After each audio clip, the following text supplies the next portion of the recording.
ભરૂચ તાલુકાના કવિઠા ગામે રહેતા યુવાન કીર્તન વસાવાએ પોલીસના ત્રાસથી આપઘાત કર્યો હોવાના આક્ષેપ થયા હતા, જેમાં સાંસદ મનસુખ વસાવાએ વિરોધ નોંધાવ્યા બાદ આ મામલે પોલીસે નબીપુર પોલીસ મથકના પીઆઈ સહિત 3 પોલીસ કર્મીઓ સામે આત્મહત્યા માટે દુષ્પ્રેરણાનો ગુનો દાખલ કર્યો છે। ત્યારે ગુજરાત પ્રદેશ કોંગ્રેસના ડેલિગેશને મૃતક યુવાનના પરિવારજનો સાથે આજરોજ મુલાકાત કરી હતી। કોંગ્રેસની આદિજાતિ સેલના ચેરમેન રાજેન્દ્ર પારગી, ભરૂચ જિલ્લા કોંગ્રેસના પ્રમુખ રાજેન્દ્રસિંહ રાણા, પૂર્વ પ્રમુખ પરિમલસિંહ રાણા, આગેવાન શેરખાન પઠાણ અને ધનરાજ વસાવા સહિતના આગેવાનો મૃતકના ઘરે પહોંચ્યા હતા અને પરિવારજનોને સાંત્વના પાઠવી હતી।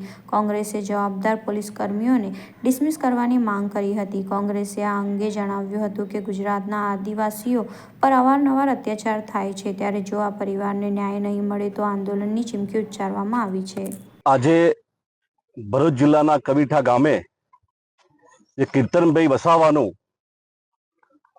પોલીસના બળ પ્રયોગના કારણે એમને જે આત્મહત્યા કરી છે એ માટે હું આદિવાસી સમાજના આગેવાન તરીકે એમના પરિવારને શ્રદ્ધાસુમન પાઠવવા આવ્યો છું। સરકારશ્રીને અને પોલીસ તંત્રને વિનંતી કરવા માંગુ છું કે આ જે બનાવ બન્યો છે એની નિષ્પક્ષ તપાસ થાય, કાયદેસરની કાર્યવાહી થાય, એને ડિસ્મિસ કરવામાં આવે અને જેલના સળિયા પાસે ધકેલવામાં આવે અને સાથે સાથે એ પરિવારનું મોભી ગુમાવે છે ત્યારે એ પરિવારને આર્થિક સહાય પણ આપવી જોઈએ। અમે પણ આગામી સમયમાં જો અમારા કીર્તનભાઈ વસાવાના પરિવારને ન્યાય નહીં મળે તો અમે અનુસૂચિત જનજાતિ આયોગમાં પણ પત્ર લખવાના છે અને જો અમને ન્યાયિક પ્રક્રિયામાં સંતોષ નહીં લાગે તો સમગ્ર ગુજરાતનો આદિવાસી સમાજ આ કીર્તનભાઈ વસાવાના પરિવારના પડખે રહી અમે જલદ કાર્યક્રમમાં આપવાના છે। આ સરકારની અંદર પોલીસ તંત્ર એટલું બેફામ બની ગયું છે કે આદિવાસીઓ પર ગુજરાતના તમામ વિસ્તારોમાં અત્યાચારો થઈ રહ્યા છે।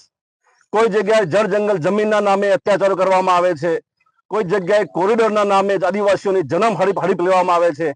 આવા જે બધા બનાવો આદિવાસી વિસ્તારમાં બને છે માટે અમે સરકારશ્રીને વિનંતી કરીએ છીએ કે અમારો વોટ બેંક તરીકે ના ઉપયોગ કરો।